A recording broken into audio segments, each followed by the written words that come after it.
캔디가 알을 품은 지 오늘로 22일이 되었다. 스스로 선택한 도전이지만 22일이라는 기간은 그 누구에게도 짧지 않은 시간이다. 그런 면에서 캔디는 그 결과를 떠나 충분히 존중받아 마땅하다. 내가 녀석에게 10개의 알을 주었는데 과연 몇 마리의 병아리들이 태어났을까? 검정색 병아리도 보이고 노란색 병아리도 보이고 처음 보는 색깔의 병아리도 보인다. 총 9마리의 병아리들이 태어났고 엄마 닭의 품속에서 따뜻하게 있어서인지 깃털이 모두 뽀송뽀송하게 잘 말랐다. 부화하고 남은 알껍질들은 아직 부화되지 않은 알에 방해가 되니 치워주도록 한다. 아직까지 부화되지 않고 남아있는 한 개의 알은 여러가지 이유로 부화되지 않을 가능성이 높다. 노른자의 크기가 작아 영양 공급이 원활하지 않았을 수도 있고 캔디가 미쳐 그 알만 충분히 굴려주지 못했을 수도 있다. 알 표면에 약간의 파각 흔적만 있어도 인공 파각을 시도해 볼 텐데 아쉽게도 아무런 자국이 없다. 하루만 더 기다려 본 뒤에도 아무런 파각의 조짐이 보이지 않으면 이 알은 땅속에 묻어줄 생각이다. 그때까지는 엄마 닭도 병아리들도 둥지 안에서 하루를 더 보내야 할 것 같다. 참고로 병아리들은 엄마의 품이 필요 없을 정도로 자라게 되면 이웃의 다른 농장으로 갈 계획이다. 물론 99%를 캔디가 알아서 하겠지만 그때까지 단 한 마리의 병아리들이 다치거나 아프지 않도록 신경 써서 돌봐줄 생각이다. 병아리들이 태어나던 날 밤에 지안이도 무지개 다리를 건넜다.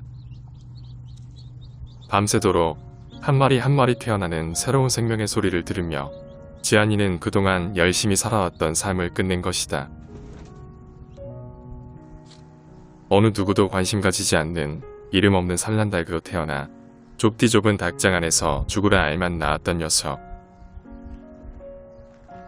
함께 공존하지 못하고 지배하고 이용하기만 하는 인간의 이기심으로 수많은 닭들은 닭답지 못한 삶을 살며 세상을 떠난다. 그런데 문제는 과거에도 그래왔고 현재도 그러고 있으며 미래에도 바뀔 가능성이 보이지 않는다는 것이다. 얼마나 더 많은 고기와 계란을 위해 수많은 동물들에게 동물답지 못한 삶을 강요해야 하는 걸까? 그들의 희생으로 우리의 식탁이 채워진다면 최소한 살아있는 동안만큼은 살아간다는 게 무엇인지는 알도록 해줘야 하지 않을까?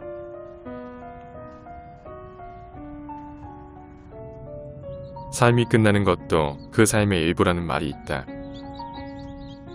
지안이가 삶을 끝내는 날 밤에는 새로 태어나는 병아리들로 인해 그다지 외롭지 않았을 것이다.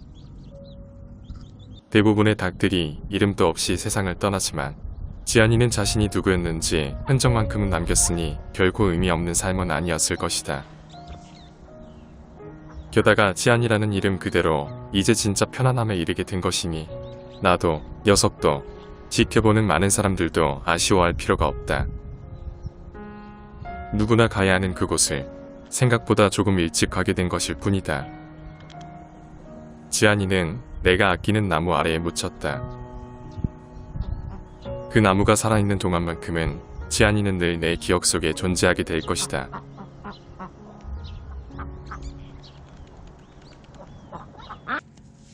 제리의 닭장 안에 둥지를 만든 소프트는 본격적으로 알을 품기 시작했다. 거위들은 알을 품기 위한 둥지를 만들 때 마지막에는 자신의 가슴털을 뽑아서 알의 보온에 신경 쓴다. 사람들은 보온에 뛰어난 효과가 있는 거위털을 패딩을 만드는 재료로 사용하지만 머리가 똑똑한 거위들은 알을 부화하기 위한 용도로 사용하는 것이다. 털을 하나씩 뽑을 때마다 분명히 통증을 느꼈을 테지만 거위들은 그 아픔보다 알을 지키겠다는 모성애가 더 크다. 소프트가 나름 자신의 의지를 보여줬으니 나도 그에 대한 답을 주어야 한다. 게다가 나름 안전하다고 판단되는 곳에서 알을 품기 시작했기에 나는 약속대로 녀석에게 한 개의 알을 주어야 한다.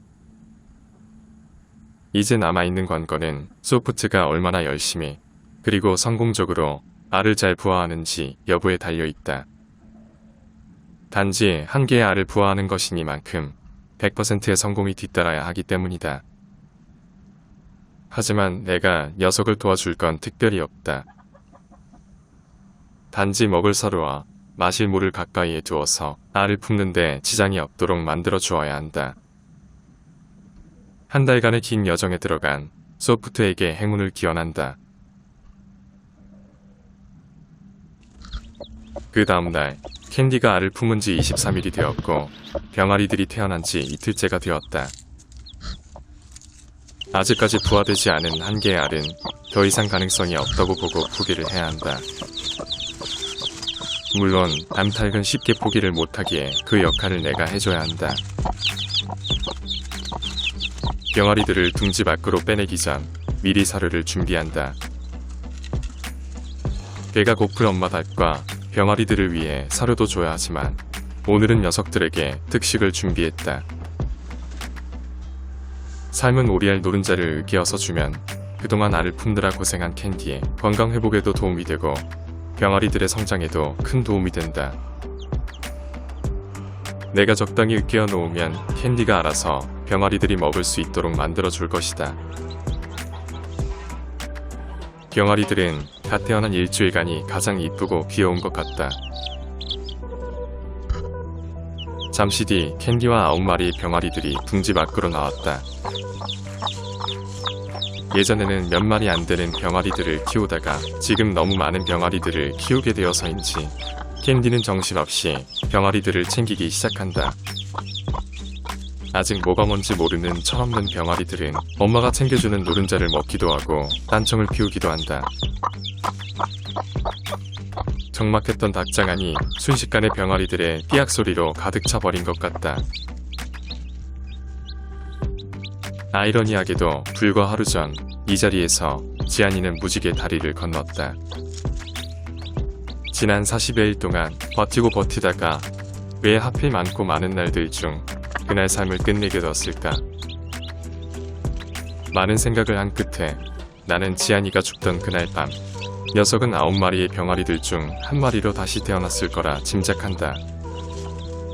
암탉으로 다시 태어나 이번에는 구속받지 않고 건강한 삶을 살 수 있도록 누군가가 또 한 번의 기회를 준 것이라 생각한다. 그냥 그렇게 믿고 싶다. 그래야 세상이 좀 더 공평하지 않을까?